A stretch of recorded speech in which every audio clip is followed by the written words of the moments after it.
মায়ের পছন্দের খই নাড়ু, শুভ বিজয়ার খই নাড়ু। মা বলে দিয়েছে আমাকে শুভ বিজয়া করবি খই নাড়ু দিয়ে, তাই খই নাড়ু পাঠিয়ে দিয়েছে।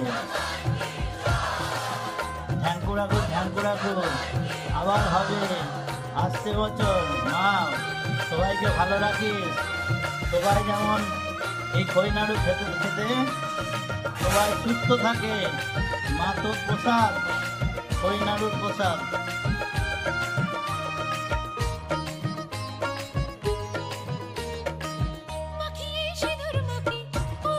মা বাপের বাড়ি এলো আর খুব তাড়াতাড়ি আমাদেরকে ছেড়ে চলে যাচ্ছে। বিজয়া করে মা আমার সব কৈলাসে যাচ্ছে।